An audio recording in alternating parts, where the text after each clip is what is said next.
it is the season finale. Whoa. Did I do it again? Is someone else's audio coming in? Okay, it's good. We're good. I'm going to say, again, it is the season, not the series finale of Loki, which is super exciting. The big bad of Phase 4 rears his adorably nosed head. A deadly choice was made, which we will be debating the merits and morality of here in a minute. And the multiverse of chaos is officially born in the MCU. Welcome to the MCU Pod, a companion podcast to the Marvel Cinematic Universe. I'm your host, Grant Davis. Mike is out. He's out of the timeline now. Something tripped and he disappeared. But in his place, we have a great crew of MCU fanatic friends, and we're excited that all of you could join us. Once again, we're joined by our buddy and indie comic artist, Will Cardini. Hey, everybody. Glad to be here. The world-renowned televixen and TV critic extraordinaire, Melissa Giramonti. Hi. And, of course, our resident MCU extreme fanboy, and our resident lawyer. I always like to say, just to make you liable for anything I say. Oh, great. Every time I say it, you go, oh, God. Because it's like, I'm like, oh, man, current liability. I don't like liability. I don't know how this works. All I know is you told me I have to say this so that I cover my ass. Hello, everybody. Guys, the finale happened, and it was not a small finale. I mean, I think there's things one can say about whether or not they loved it or how it plays out as an individual story. But no one can deny that this has extreme ramifications for the rest of the MCU. And it's very exciting that the trigger's been pulled and there's an explosion, a literal explosion in space of what the ripples of this finale are going to be. So I'm extremely excited to get to talk about this with all of y'all. A little bit of house cleaning before we do that. You guys know how to subscribe and do all the stuff for supporting us. Do want to say though that we are doing this live over on YouTube, and if you want to engage with us, we are excited to have you, all of y'all, chime in over in the comments. You can talk with us directly as we're discussing this, and you are rolled in and included in the discussion process because we can pop up your comments just like this. We can throw those comments right on the screen. So if you're listening to us on the audio form, we encourage you to go check us out when we do our live shows Friday nights currently. At 9 p.m. Central Standard Time. We'd love to have you come join us over there. I was going to say, I'm hesitating because I think most of the shows are going to start roll out on Wednesdays, as did Loki. And maybe we should switch to have it a little bit more timely, but I don't know. Nope, don't try it again, Grant. Don't try it again. I did try this and it didn't work out. I would actually argue against making it like right that night because like I used to do reviews, like movie reviews after screenings, and sometimes your brain needs some time to sort of gel on things to come to a conclusion. Because like I would give my opinion, and then like a few days later, I'd be like, oh, I don't really agree with that anymore. That's why it's not a well-formed opinion. That's why what we give is snap judgments. It's impulsive, and it might not be. Yeah, we're not holding you liable for it. That's all. All right. Well, we discussed all that, Patreon and YouTube and all that. You guys know. Let's just go ahead and jump into this episode because there's a ton of stuff to talk about, and I've been arguing with people on Reddit all week about this. The 6th and final episode of season 1 of Loki is called For All Time, Always. It's a very emo title. It's written by Michael Waldron and Eric Martin. It was directed once again by Kate Herron, who directed all of the first season. And the synopsis, according to IMDb, is the clock is ticking in the season finale, which finds Loki and Sylvie on a date with destiny. That's a good one. We start this discussion like we start every episode with what we were just discussing, some snap judgments.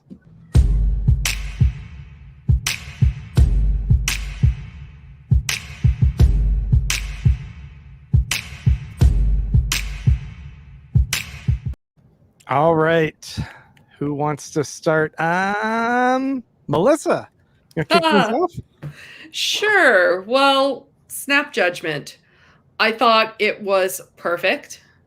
I absolutely loved that it didn't tie the storyline up in a neat little bow at the end, which they probably could have done even and still had it lead into other things.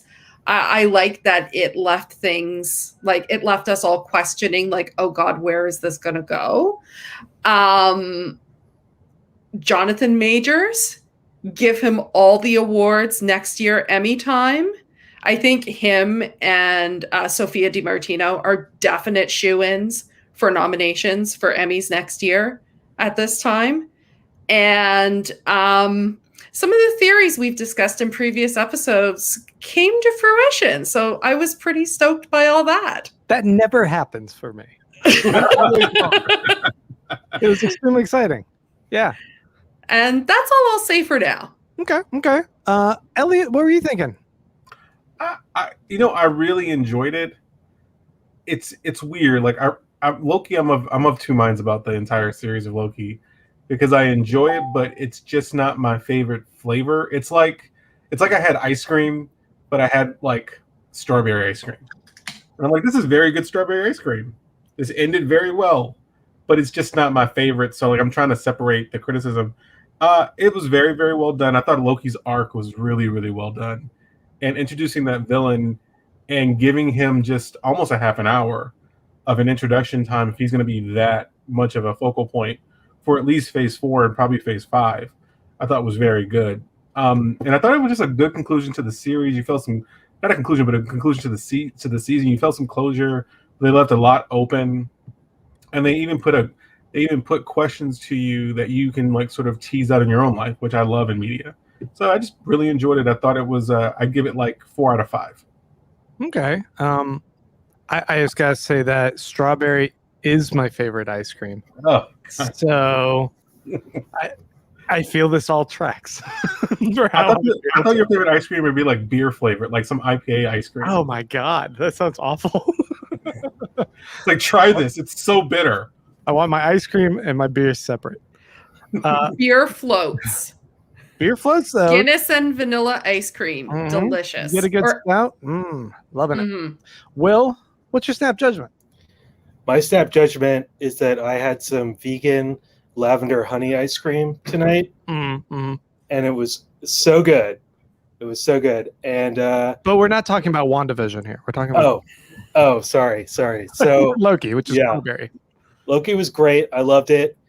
This show definitely like is the kind of superhero storyline I'm into, and I just thought they did a really good job of opening up this whole new vista to explore of all these multiverses. And Jonathan Majors, I loved him in Lovecraft Country, and he did a great job here, just really giving a lot of character to, I'm just going to call him Kang. I don't care what anyone else says. He's Immortus King. He remains. Yeah.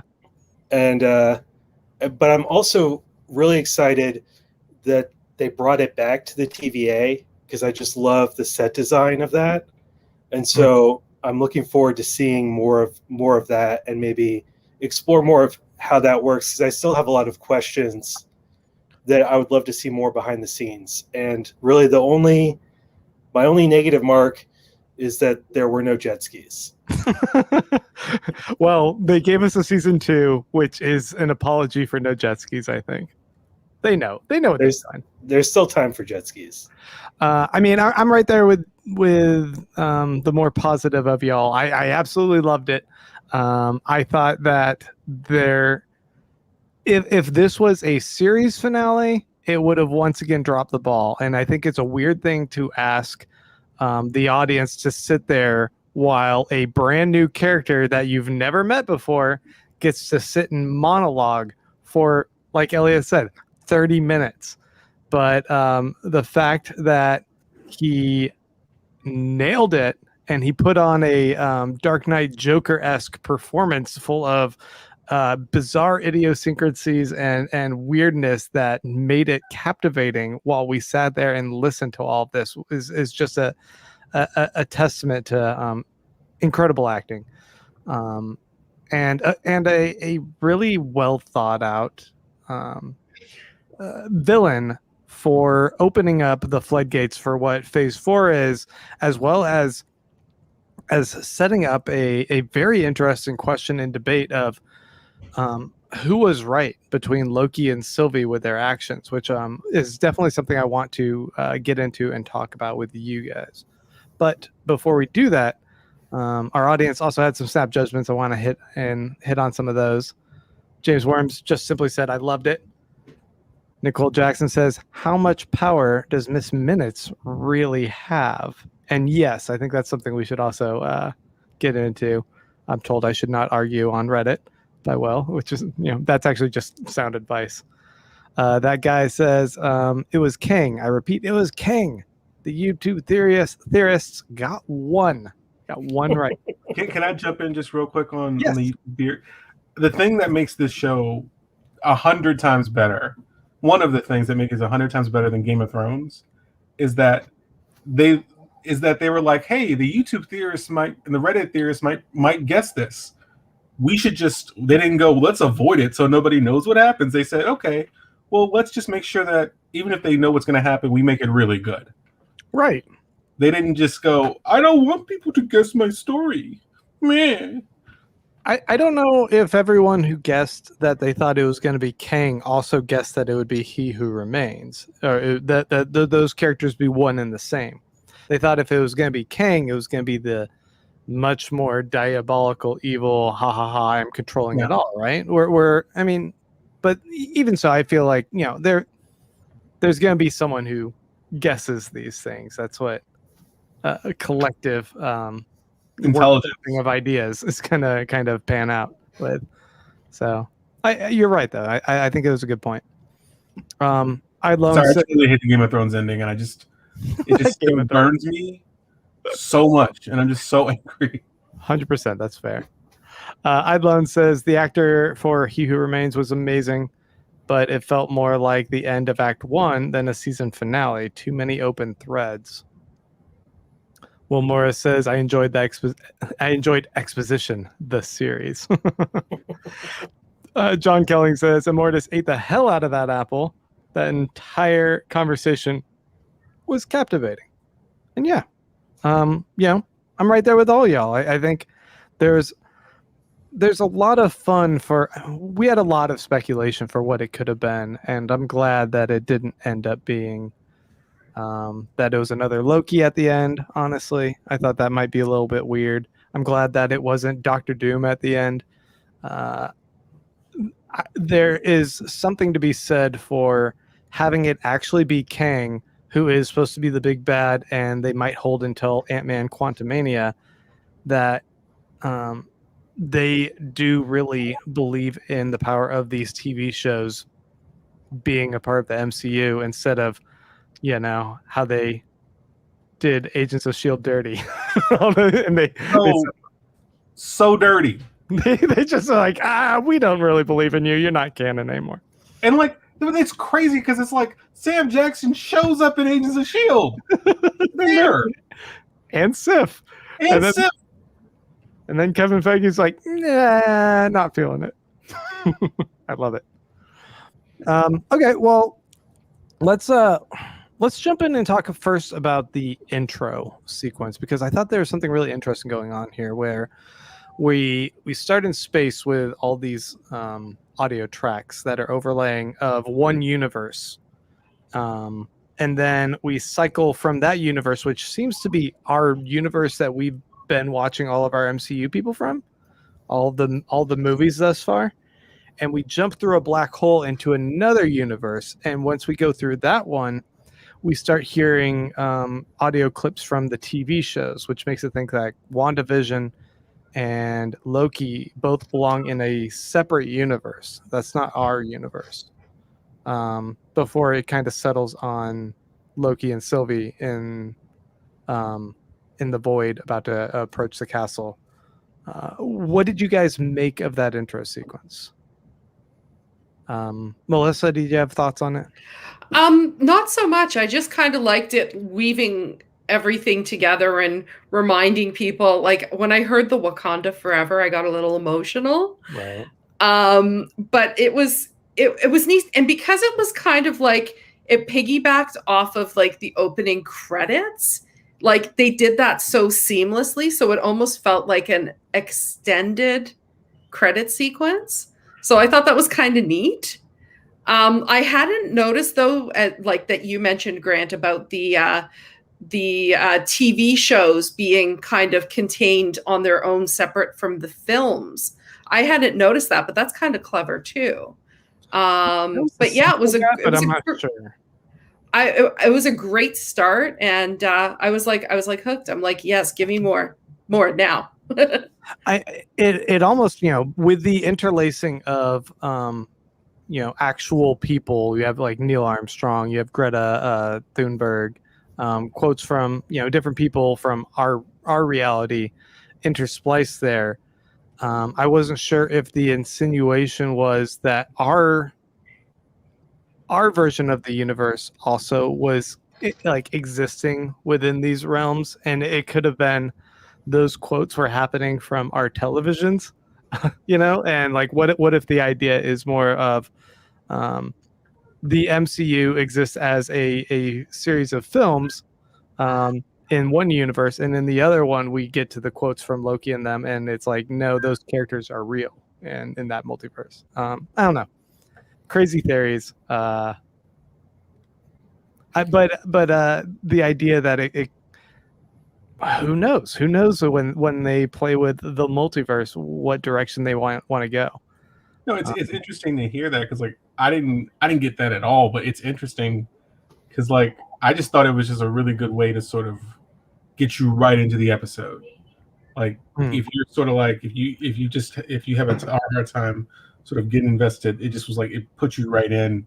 But I didn't sort of see that. But then again, I'm more of a take what you see on the surface kind of guy with media, because like my head starts hurting when it's like let's read a lot into it, and I'm lazy, so that's part of it.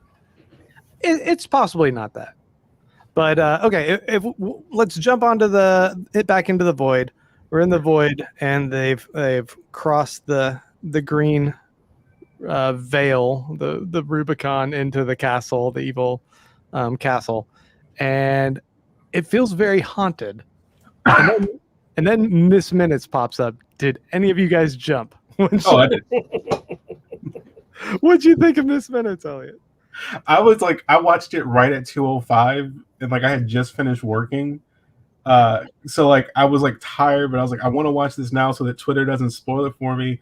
And I was just like, okay. And I jumped like a foot off my couch. The scariest moment is an animated orange clock. She tries to strike a bargain with them, and I've heard a lot of suggestions about the idea that Jonathan Majors' character eating the apple was a parallel to like the Garden of Eden, and the temptation of the apple, and if that's the case, some people have suggested Miss Minutes was the snake saying, "Hey, you know what? I can offer you power. I can offer you Thanos, defeating Thanos, having the Infinity Gauntlet, all of that."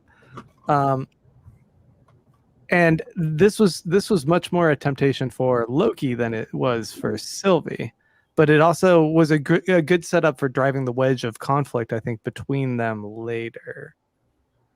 Will, what were you taking from that? The thing it really made me think about is, who is Miss Minutes? Like, is she just something controlled by He Who Remains, or is she like an AI? Like what? And then later, he's like, "Oh, she calls me He Who Remains," and that makes me just think, like, does she have her own distinct personality? Like, how does she relate to everything that's going on here? Right. Yeah, I'm really starting to get this sense that Miss Minutes is not AI, that she is sentient and is probably pulling a lot more of the strings than we think. Yeah, I agree with that. She's probably like she's probably like the real administrator of the TVA. She just sort of guides the current one to where they need to be. But from that specific scene, one thing I love that Loki seems so angry. He was like, "I've been putting up with a lot of bullshit, and you think I just want that now? Like you think it's like he's just offended that people think he can't grow. It's like I can grow, I can change. I'm not just this fucking worm, guys. Like let me grow." Well, man, okay, let's jump into the biggest topic. Okay. Sylvie versus Loki. They get into the fight. Mm-hmm. He's appealing to taking more time debating this, but honestly, he's appealing to not killing King or not killing Immortus, whatever. Yeah. And Sylvie's like, "Nah, dude, my entire drive has always been kill him." Where do you guys side on this? Do you think one betrayed the other? And who do you think was right? Go. Elliot. This is going to drive you crazy because it's the way I separate a lot of things, like Civil War. Like, I think Sylvie made the right decision in the long term, but she made it for the wrong reasons. Like, so Okay. she was running a procedure. So Sylvie didn't make that decision because she wanted the multiverse to be free, all that. She did it because she has lived a horrible life because of the TVA, and she wanted revenge, which is completely valid. Whereas Loki didn't want the throne. He was actually just trying to think it out. He's like, well, what if the next guy is horrible? But when you think about it, you can't make decisions in life. You can't make decisions based on fear. Like, even if you have to go through a shitty time, even if the multiverse, there's a war, it's better to learn that lesson and come out the other side than to just go, well, I guess we got to go with this thing because he says it's fine. Like, it's better you grow that way. Right. And so I agree with both of them, but I agree with the ultimate decision to kill Kang or Immortus because you gotta see what happens. You can't just be like, well, I guess this is the way it is. We're just going to erase entire universes. Will, Melissa, either of you have counter thoughts? I think it was rash. I think it was an ill-considered decision to kill him. I mean, I don't think that they should have taken over the TVA either, but I think taking his story at face value is a mistake. Like, this guy's told so many lies. How can you trust that this is really it? Right. But I also, killing him seems like, he was past the point where he had the script or whatever, right? Like, there were other things they could have done to get more information before potentially causing so much havoc. Maybe. Or so he says. So he says he's past his script. They didn't even test that. I mean, you don't know. My thought is Sylvie was right. Sylvie was right, and she talked to Loki, and Loki assured her he had her back. He would not betray her in the last second. And what happened? In the last second, he decided, hey, you know what? We need to stop and think about that because Sylvie, you're a grown adult, but I don't trust you to make your own decisions because I have come to a different conclusion than you. No, That's not betrayal. That's not betrayal. It is a betrayal. He was supposed to be. Not. If he was going to tag along,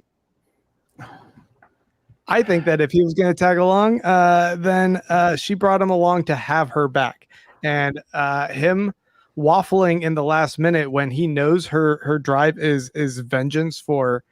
I mean, he didn't have the same life experience. She was plucked from her innocence in her youth, and then for thousands of years hiding in the crevices for like vengeance. That was her drive. And if he wanted to tag along, she says, "Don't betray me in the last second." In the last second, he pulls a knife out to fight her rather than her. No, that's not betrayal. Like, he disagreed, and all he wanted to do was talk about it, and she's like, nope, we got to kill him right now. Because here's the thing, Will put it, we don't know if he's telling the truth. Like, one of the best things you can do when you're trying to control an argument is control the question. So he controlled the framing of that entire thing. He said, you got to do it right now. Why you got to do it right now? Why can't you wait a few minutes? He's still there. You can still kill him with a knife. You still got the knife. What was the harm in literally taking 10 minutes and going, okay, So if because what's you gonna don't know work the right situation, how the situation might change. You don't know. She has the opportunity there, and she doesn't owe it to him to listen to Loki and wait the few minutes, but because Loki doesn't owe it to waiting the few her. minutes is a stalling tactic. But Loki doesn't owe it to her. This is an emotionally unstable person who was plucked, like you said, from childhood, who you're going to trust to make decisions for the entirety of the known and unknown universe. She's not. And she doesn't. She's not culpable for other evils being unearthed by this, because it's an unreliable. It's an unreliable narrator. She doesn't know. She's totally liable. She did it. The one thing she knows is that Kang, or Immortus, whichever he who remains, is responsible for the fascist genocides and culling of timelines that ripped her from her existence. That's the one thing she's gotten to the conclusion of it when she gets to the end. She doesn't have any reason necessarily to believe that this guy's true about, like, there's going to be multiple other versions of me. And even if they are, her doing the right thing and ending a fascist tyrant doesn't mean she's responsible for other fascist tyrants rising up as a result. She may not be able to be convicted, but it's a direct result of her action. Well, then, by the same extension of that logic, maybe not that logic, but by the extension of our understanding of how events will likely play out, she's also the hero, because her actions will cause the Avengers to be alerted and stop Kang ultimately, right? No, I'm saying, but she's on the hook for all of it. She made a decision, and she made it based on an artificial timeline and on emotion. And look, I think what she did was ultimately the right thing, but her method is complete shit. I mean, I understand what you're saying. I don't know. I'm Team Sylvie here. I think. What do you think, Melissa? The more I think about it, the more I'm Team Sylvie. Initially, I was like, oh, I can kind of see where Loki's coming from, because, he wants to, he's kind of being the politician, whereas Sylvie's being the general. Like, she has her mission, she is acting on it. And the more I think about it, I think Sylvie made the right decision. And one of the reasons I appreciate that so much is because so often we don't get to see that, that power wielded by a female character on TV. I think that's fantastic, first of all. But also, yeah, like, do you stick with the devil or do you potentially unleash other devils? Like, who knows? Maybe one of the things they unleashed is going to solve everything. Like, who knows? So yeah, the more I think about it, I'm more Team Sylvie when it comes to this. But on my first viewing, I was like, oh, why did she do that? Like, so I've been like toggling with it all since Wednesday as well. And on my like third viewing, then I was like, no, Sylvie did the right thing. And especially because of all the story possibilities it opened up too. I'm loving the comments we're getting. Listen to the lawyer, Grant. John Killing says Team Immortus. Will says Team Loki. Team Drama. Ooh. Team Loki. And James Worm says Loki didn't have a plan and there was no time for one. So, I mean, Will, what are your thoughts on this?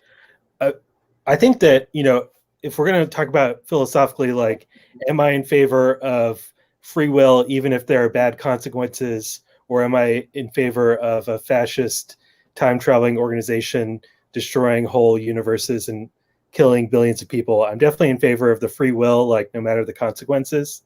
Well, I just set it up with the other option is the fascist. I agree with you. We don't know how bad it can get, though. Right. But isn't it better to, make your own choice and see, live with the consequences than not getting to make the choice at all?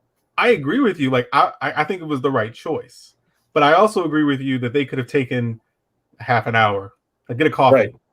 Yeah. Take a second, take a beat. That's what I was going to say. Like, I'm saying, like, ultimately, yes, I think that, freeing the multiverse was the right choice, but I don't think it had to be achieved by killing a guy right there.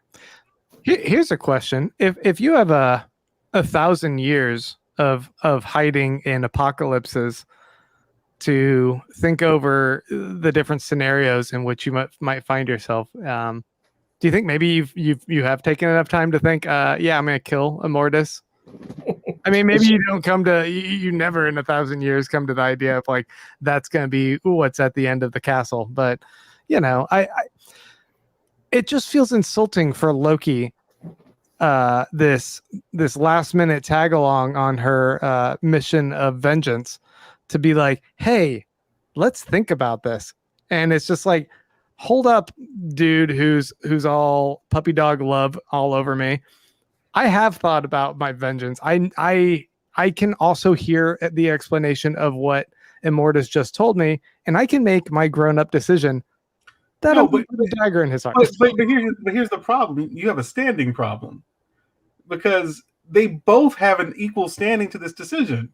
Just because she got plucked out of obscurity and just because she had a horrible thing happen to her does not give her more right to make that decision. At that point, they're the only two in that room. They have equal right to this decision. Like, I don't care how they got there. I don't care that she brought him along. If it's about the entirety of creation, I don't care if somebody brought me along. Like, Grant, if you brought me along and we're in the entirety of creation and it's up to us, I'm gonna be like, well, I'm gonna have a say too now. I don't care that you brought me along. That's a fair point. I actually can't debate that one. I agree with you. And the TVA was going to kill Loki too, right? So I mean, he was also wronged by them, right? I mean, they did the same thing to him. Sure, it lasted a lot longer for her, and was more terrible, but he also had a reason to think, dislike the TVA. I don't know. Right. I mean, the TVA is horrible. Don't get me wrong. TVA, and you would hope that you make that decision and you're like, look, maybe we can hope for something better.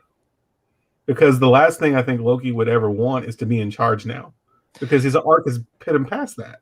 Right. It does seem that if we take this genuinely, that he is a person that is able to be selfless at this point. He cares more for Sylvie than he does his own riches and rewards, and he has those presented to him on a platter, and still says, "No, I'm in this with her," and they get the romantic kiss even. Because if you've tortured me for it, if you torture somebody that I even sort of like for 1,000 years, I don't want you having a quick death. I want it like let's put you through some things. Let's make you do taxes. I don't know.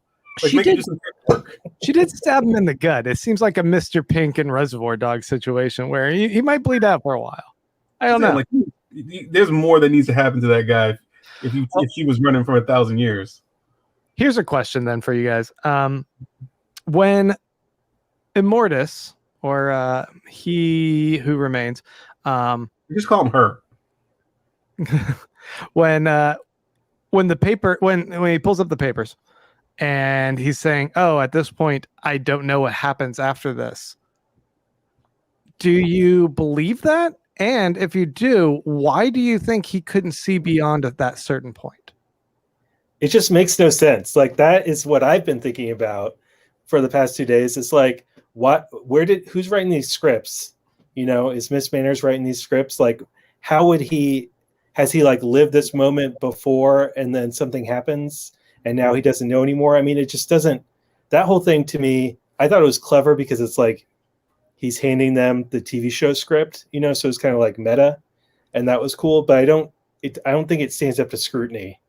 He also seems to be offering them a false sense of free will in the moment, right? Whereas, I also feel like he was subtly driving the tension between them. Like he even mocks Sylvie and calls out Loki, and tries to point out the differences between them to almost force that conflict, to force the ultimate decision that he would die and unlock something bigger, which makes me wonder a little bit if this version of King if quite clearly this version of Kang has no love or affection for the alternate versions of himself, did this one finally figure out that the key to ending all other Kangs was to have this iteration of Loki and Sylvie show up at his doorstep and kill him in order to be the starting point for Avengers 5, essentially is what I'm saying. Like, did he see the vision of that future just like our Doctor Strange saw the end of Endgame? You know what, Grant? I know I've been coming against you a lot this time, but I think you're completely right. Like, I think that that's exactly what it is. Like, because it doesn't make sense that he wouldn't know what happened. Like, he was definitely manipulating them, but it might be a situation where he's like tired of being the caretaker, and he's like plotted it out of like, okay, if I can get them here and they kill me, that's going to set off this chain of events that will end all the Kang bullshit. Right. Like that's what it kind of felt like, and him saying, "Oh, I don't see where the script goes after this," is giving them that illusion of, you know, this, we have the autonomy on our decision here, and we can own that, which is crucial for season 2 and Ant-Man 3, and then everything else. I don't know. So I get a meta question. How do we know all this information about Kang being the villain for Phase 4? Have they announced all that? Because I didn't know that going into this. Yeah, they announced that Kang would be the villain of Ant-Man 3 Quantumania. And then I think it's just been kind of assumed that since Kang is such a high-profile villain, that he will ultimately also be the villain for the 5th Avengers movie, which has not been titled or announced, really. Yeah, I don't think they want to make the same mistake they made with Ultron, especially when they called it Age of Ultron. Like, they don't want to underplay an Avengers villain again. So that they're trying to give him like the proper amount of, like, at the end where you see that Kang statue, I was like straight up scared. I was scared in that moment more than I am in most horror movies. I was like, shit. I was like, bro, you got a statue. What can I get you something? Like a coffee. So intimidating. Like, when it used to be the timekeepers, I just found it comical, amusing. I'm like, oh, which wanker came up with this? It just seemed like, you know, some artist who's like, let me pretend this, you know. But seeing that iteration in the TVA was like chilling. It like reminds me of like Cold War era stuff that I've watched, like that almost kind of Soviet feel. And it was creepy. It was totally creepy. Yeah, it's like, you know, where you can't remember the name of the previous leader, because if you say his name, you'll get killed. Everyone's just supposed to forget they existed, that kind of thing. And I wonder, is it the same TVA across all the multiverses, or now there multiple TVAs in multiple multiverses? That's the idea I've gotten, is that there are multiple TVAs, only because I think that when Loki ends up at that TVA, I think that's an alternate one. I don't think it's like a memory wipe. I think that this is an alternate version. Which, you know, maybe that tracks a little bit with the idea that He Who Remains doesn't actually know what the future was. You know, maybe he legitimately ran out of papers, because when they met the threshold of enough splinter multiverses happening, then suddenly his information was unreliable anymore. He didn't have any information. So when they open up the gate afterwards, that's not a gate back to the exact same TVA, because there's no longer a singular timeline that could have punched through to any of them.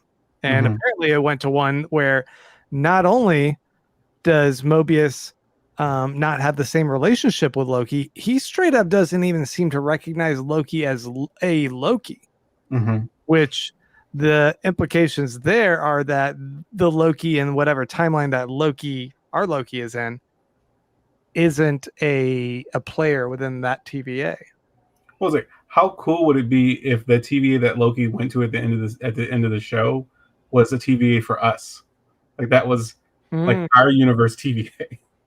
Yeah, it's just mundane things like, oh no, Trump shouldn't have been elected. We gotta go yank that guy. And yet we're stuck in that hell. Oh, I made myself sad.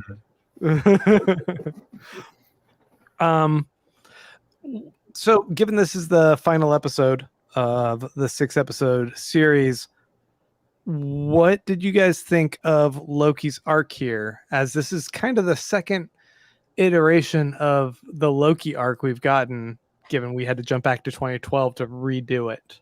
How do you compare this to the movie version's arc, and then just overall, how do you feel? And whoever wants to go first. I love all versions of Loki. I mean, and not just because it's Tom Hiddleston. I just thought that this was an interesting thing to explore, especially because the whole part of him like evolving and discovering his untapped potential and overcoming some of those hurdles in his own brain. I'm not going to say that this is my favorite of the Tom Hiddleston Lokis, but it definitely let him do a bit more with the character, a little more of the emotional nuance and stakes that I've been longing for, that I know from his other work that he's done. So I really like that part of it. But I don't think I could pick a favorite. That's fair. Elliot, what do you think? Honestly, this is my favorite Loki. Like, so I can like, I didn't think that until like I didn't really have that in my mind until you were talking about it, Melissa. But it just feels like this is a Loki he's not hampered by Thor anymore. Like you know, having a sibling, you can try your best to get out of the shadow of that sibling if you feel like you're in that shadow. But I mean, he's the god of thunder, and he never was born to be the ruler of Asgard. And you take him out of that toxicity almost, and he can start developing on his own. Like, so, Owen Wilson's character saying, just in case nobody's ever told you, you can be whatever you want to be, even good. Or him being with Sylvie and he's like, I think we're more powerful than we thought. Like, he's developing into a very self-actualized version of himself, and he's fighting his own battles. He's not reacting to Thor. And so I just think and like you said, Melissa, it gives him more range to sort of be more than either petulant like Thor 1, or just a shitheel like for Thor 2, or really a funny trickster in Thor 3. Like he can just or just a straight villain in Avengers. Like he can sort of be the hero, and it's just really cool to see. So like this is my favorite Loki. Will? So I've got to put a caveat here that I've not seen Thor 2. So it's kind of like a hole in my perception of the other Loki arc. But I would say that this is my favorite too. And that it's just been really interesting to watch him change. And also, I think that a big part of what made it good for me was watching Mobius poke all these holes in him and his conception of himself, which, doesn't really happen in the movies I've seen. He's more just kind of like a foil for Thor, and now he's like on his own, and we really get to see more of how he works and like how he as a villain sees himself as the hero, which I always think is interesting. Right. So jumping over to the idea that now the multiverse is here, and that has ramifications for all of the MCU. I have an accompanying graphic here for us. Now all these characters are MCU canon. But of course, I'm shitting on Agents of S.H.I.E.L.D. and Finn Jones because I don't like those two. I think the idea that we haven't seen, the trailer yet for the third Spider-Man movie is because they were definitely holding off for Loki. And now that we have Loki out here and that the multiverse is out, I think it'll make a bit more sense for MCU, diehards like ourselves to understand that they are definitely saying that there's been a fracture, and that as a result, we can see Tobey Maguire, we can see Alfred Molina, we can see Andrew Garfield, we can see Jamie Foxx, all of them pop up in this third Spider-Man universe or film, and it'll make sense.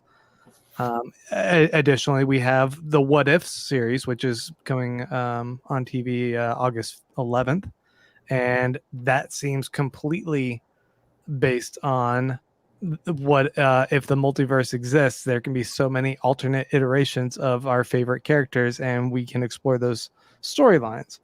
So, this seems like it's gonna be a lot of fun. Elliot? Actually, yeah. I saw a shirt because like I'm on like Reddit, Marvel Studios spoilers, and then somebody posted this a few months ago. In spoilers, there was a shirt that I think Hot Topic is going to be selling that says "Avengers of the Multiverse." That's like of like some of the characters from the What If, and they're all animated. So okay. It's definitely something that every show, like the sequence that they've released these shows has been important. So it's like, we got to do WandaVision, then Falcon, then Loki, but we got to have Loki before the rest of it because we got to get the multiverse in.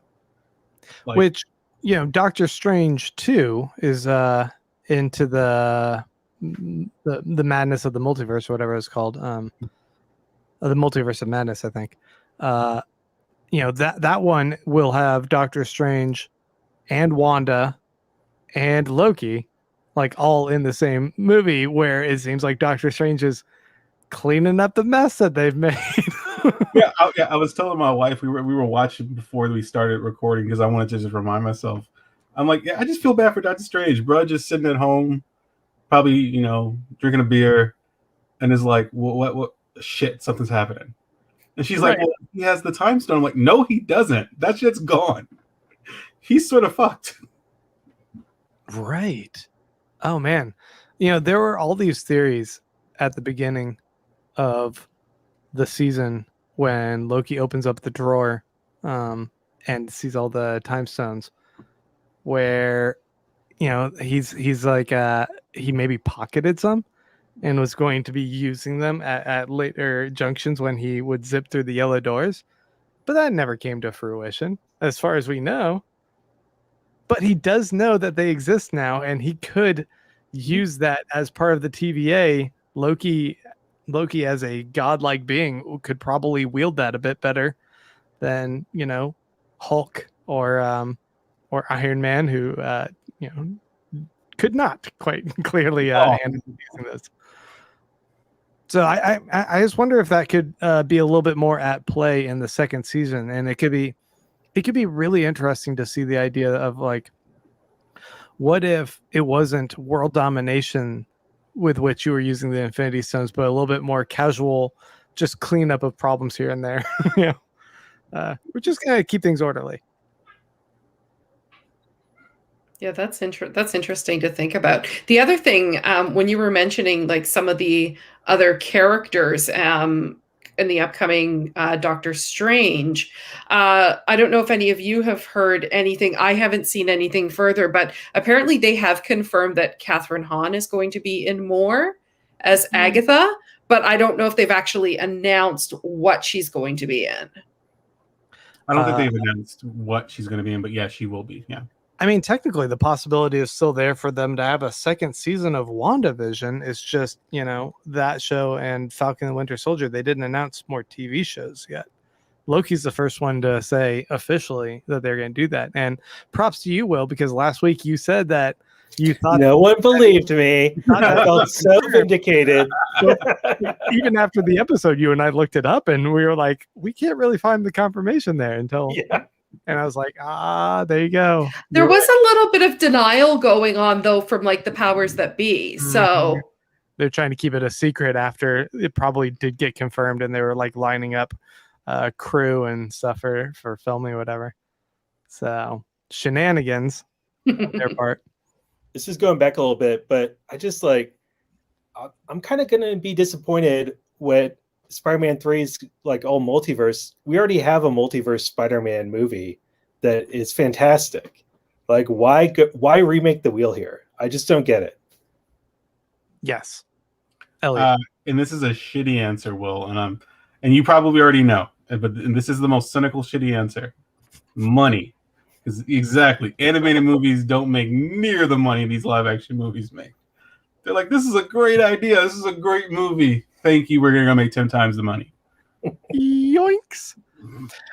We didn't talk about Renslayer and her interactions with Mobius, or her ultimate kind of jump through the portal to find free will. But we did. I'm right here. We did get the reveal that she was essentially a principal in like 2018 in Ohio at a high school, and that was her job before she was plucked into being part of the TVA. So, any theories, any thoughts on Renslayer and her conflict and motivation there?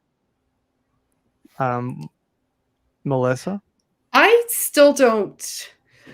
She still seems to be kind of on board with the TVA's mission, even after seeing other things and all of that. So I was almost wondering if like she's in search of proving that she's right, or I don't know. Like they didn't. That's like one of the storylines they didn't get into enough of in this episode. That just kind of felt like if there was a dangling thread that wasn't like leading us in a specific direction, that would be the one. Yeah, it's a little bit vague, a little bit curious. There's also the other elements of her saying like, you're not my only analyst, and who's this other analyst, who are these other people that are bringing her things, what's the deal with the rings on the table. It felt like they were almost like building up another few layers of mystery with a character that then they shrugged and went, we'll answer it next season, maybe I don't know. So I don't know necessarily what to think about it, except that perhaps she was such a zealot that even if things changed in her understanding of the timekeepers versus Kang, there was something in her backstory where she was revealed exclusive information that us, the audience, don't have, that made her loyalty more devout than Hunter B-15 or any of the other agents. Or she's just one of those people who, no matter how many facts are presented to them, they prefer their alternate, alternate thoughts. That doesn't exist. Come on. No, people wouldn't be like that. But what about Miss Minutes downloading some kind of file to her tempad that was not the information she requested about the origin of the TVA? And it seemed like maybe something in there is what led her on her quest. I was expecting her to show up at the Citadel at the end of the time, and then I felt like she was kind of a forgotten character, and it's only later I'm like, well, wait, where did she go? Or was there something in that file that kind of like reprogrammed her? Like possibly? Right. Or man, there was that other element where Miss Minutes pops up and seems to share additional information with her before downloading a file. And was that additional information something that reaffirmed her quest? Are there other machinations afoot by He Who Remains that were orders sent to her before he knew he would be assassinated? Layers on layers. Maybe she went to talk to Kang in the 31st century before all this. You know what I mean? Before. Because, the notable thing in the comic books I don't know, I assume we've addressed this on the show before, but maybe we haven't. Ravonna Renslayer is the girlfriend of Kang in the comics. So, the tie there, a lot of times in the MCU, they'll take things and not be so direct or literal. They'll just say, oh, they have a tether between them. They have a relationship. And here it doesn't have to be is actually the girlfriend so much as she has a closer relationship to Immortus or He Who Remains character than previously revealed. But she genuinely seemed surprised at the timekeepers being animatronic and that there's only one person instead of 3 later. So how she's processing that and what her motivation are all a little bit suspect. And that's what I'll say there. I mean, I don't. I know I don't have any idea. Like, it just sort of felt like it feels like either the writers were just leaving it out there to give themselves some space, or she's gonna play a sort of like a cameo role in some like movies coming out. Like maybe we'll see her in the background of certain movies where she doesn't even say anything. She's just like an extra in the background, and you see her like going through different movies and and you sort of have to piece it together that way. That could be interesting. Right. Yeah, that could be the case. Were there other elements that y'all were seeing in the episode that you wanted to touch on? What did y'all think of the set design of the Citadel at the end of time, with all the like paint splatter everywhere, black light? Like to me, it felt a little like there's this place in Kansas City called Kaleidoscope that's like a Crayola play place, and they have like a black light room where you can kind of like flick fluorescent paint at the walls and just, for kids. Mm-hmm. And I just could not like think about that. Like it didn't feel like as menacing to me as maybe they were intending. There is, I don't know if everyone knows the term, and I didn't know it as well, but it's kintsugi or kintsukuroi, which is the golden repair. When like pottery's broken, you repair it by using gold to stitch it together, so it's even more valuable upon repair. Which is like it's a Japanese technique of repairing broken pottery, but you see that as traces all throughout the building and throughout a lot of the items, which I felt like it had the implication that this building was ancient and had been through iterations and been destroyed and repaired and rebuilt multiple times. And then we have that scene where Loki and Sylvie enter the room where there's 3 statues up, but there's a 4th one that's been destroyed. And that one had not been repaired since being destroyed, but you see the crumbles of a 4th potential timekeeper. So was there truth to there being timekeepers before Immortus took over? And in which case, was he one of the timekeepers, or did he take the place of one? Was he one and then someone else stepped out of line and he destroyed their statue? There's something going on that they're trying to tell us about this larger story under the surface, but there's only these little clues, and I'm wondering if we're going to flesh that out more in Loki season 2. I mean, that's a definitely good point, because you don't put those details in there for no reason. Right. And so do you think that Immortus was a timekeeper then, or did you think he found this construct and exploited it to control the timeline to keep other Kangs out? I think you're right. Like I think the timekeepers probably did exist before Kang. But what if the Kangs, like when they came around, they're like, "Oh no, we're gonna kill all of you." Like, yeah, it's like, oh.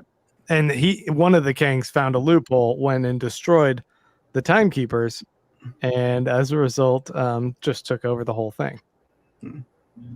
That'd be kind of fascinating too, because then it lends even more credence to the idea that He Who Remains at the end is even more villainous and duplicitous than otherwise projected, where he's trying to say, oh no, I'm just trying to protect all timelines from Kang.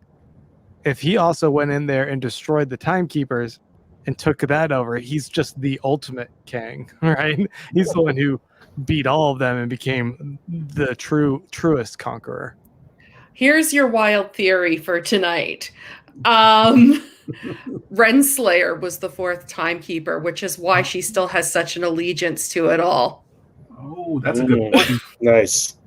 That's a good. Okay. That would make sense, especially if she was somehow a timekeeper and then forgot and doesn't remember. Mm-hmm. Why? But there's something like that keeps her loyal to it. That no matter what happens, she still believes in the mission of the TVA and everything is because she is a timekeeper. She just doesn't know she is right now. The same way that they've altered everyone's memories, like Hunter B-15 and the other one earlier. What about Casey, who doesn't understand what a fish is? What if he was a timekeeper? Aw, Casey. No, he's I still think Casey's also a Kang variant, so we'll just say that. No, well, I thought Casey was a variant from The Good Place. Like he's the yeah. John Kelling says maybe the broken statue was a Kang, and Immortus broke it after ending the multiversal war. Yeah, that's also interesting. I think Melissa nailed it though. Like I think Melissa absolutely nailed it. I think that's exactly what's going on. She was the fourth timekeeper, and Kang needed somebody to administrate or at least be there that knew what they were doing. And so he wiped her memory, and she's like, that's why she's so committed to it. Mm-hmm. That makes complete sense. Hello, Marvel. Do you need a writer for season 2? Hi. Right there. Well, I'm sure there's going to be further discussion going on in the coming weeks, especially once we get the trailer for the next Spider-Man movie. I bet that'll open up even more ideas and consideration of what the ramifications are here. But I did want to throw it back to you three to see if there's anything else you wanted to bring up before we do wrap up. Will, did you have anything? Any other closing thoughts, I guess? I would just like to say that this season has exceeded my expectations from the initial trailer I saw. I'm definitely excited to see season 2. Elliot? Only thing I'll say, because I've said entirely too much this episode, is that Owen Wilson, I don't think gets near the amount of credit he deserves. He's just so great. He embiggens the entire series. I agree with there. It's good to see him back. I know that he took a hiatus from acting for a while, and I think he was a little bit overwhelmed. I hope that he has come back into acting and is feeling the love and embrace of the MCU audience that he deserves, because his performance is completely endearing and enriches the rest of the story and the rest of the cast. I agree there. Melissa? Something that just totally blew me away with this episode, and it owes a lot to the background of Tom Hiddleston, Sophia DiMartino, and Jonathan Majors, was I loved how theatrical their scenes were. Like, in terms of, you could have set this on a stage at a theater in, on Broadway or in the West End of London, and this would have just played off as this wonderful character study. And you can see their stage training and experience. And also, there was an interview that I read recently on EW, and Jonathan Majors was mentioning his training in a part of theater. I'm a huge theater nerd. Like, I grew up in as a theater student, and there's a part of theater called Commedia dell'arte that's from Italy, and there's these stock archetype characters, and they perform in different iterations. Like, the Harlequin is one of them. So I felt that the way Majors played that role, he played it almost like one of those stock archetypes. So he took that training and just totally ate up the scenery with it. So as a theater nerd and someone who looks at things like this, I really, really appreciated that aspect of it. Yeah. For my part, I don't know if I've ever really touched on this with the MCU Pod audience, but there was this show that I have quite an affinity for called Lost. Arguably one of the greatest television shows of all time. And it was so masterfully executed in a way that it could deliver complex layers of mystery and Easter eggs and fan engagement, fan service, and cliffhangers and rewards and emotional gravitas for everything. It is such a fun, albeit I admit divisive, show, and a lot of shows try to, replicate that, and most fail. I'm not saying that Loki is trying to replicate that, but I think that it falls within a similar vein, a similar pattern and trajectory with what it was able to achieve here, and it is that just perfect sweet spot for me of a type of TV show that I cannot get enough of. So it was bittersweet for me to be watching this episode, because I was like, well, this is everything I love. It's got all this mystery. It's got room for such delightful discussion and theorizing after every episode. And then we got the final stamp on the TVA document that said a season 2 is going to be here. And it's everything, man. It's so good. I'm so excited. It is all the things I was hoping it could be, and then more, because it's the MCU by way of mystery, by way of weekly television, and it's a lot of fun each week getting to discuss with y'all. So I've really appreciated that. I want to do a solid for anybody listening. So if you want to know the depth, and I'm not making fun of you, Grant, because I was there.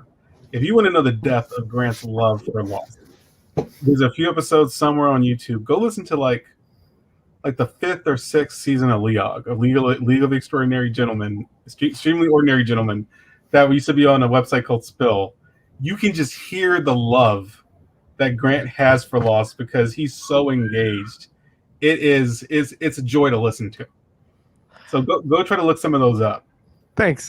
I actually, on the Spill website's discussion board, I ran months and months of an ARG on top of Lost, where a group of people, I would create a game running within the show where it would it was very nerdy, and I was very into the show. That's what I'll say. Anyway, this has been a lot of fun getting to discuss this with all y'all. I am excited for What If coming in a few weeks.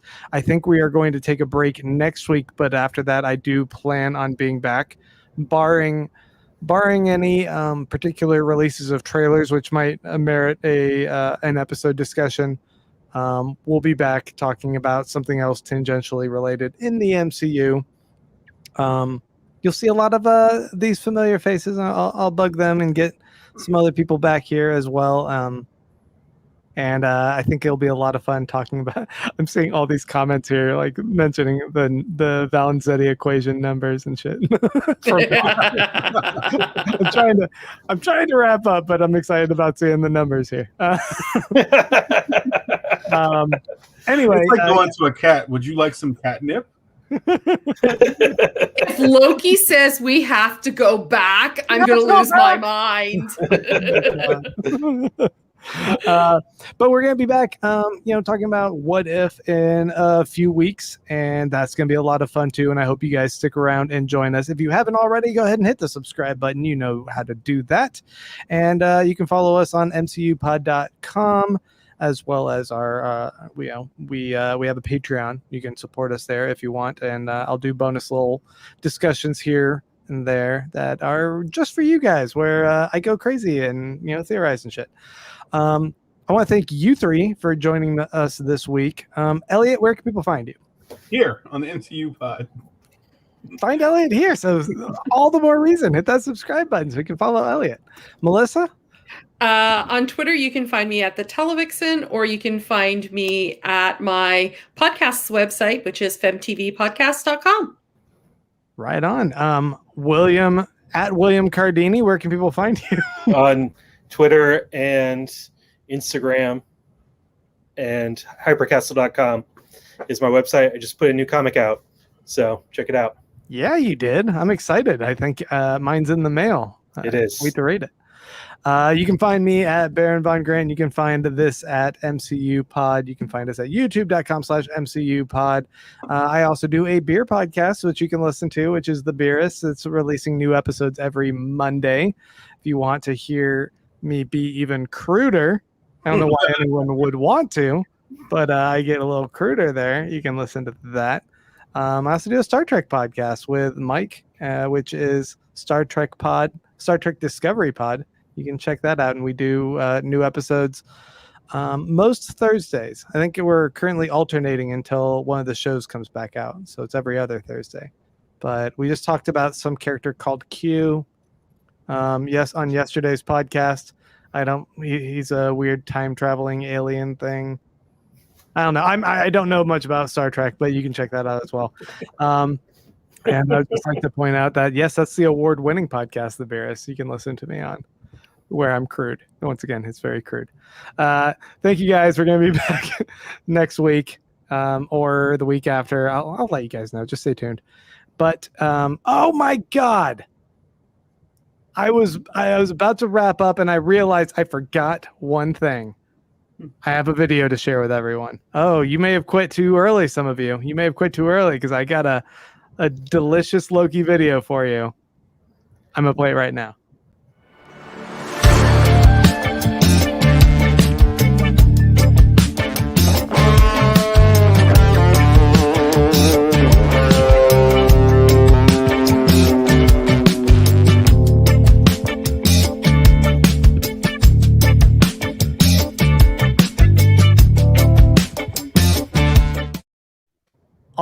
All the times that he gets that hair out of his face.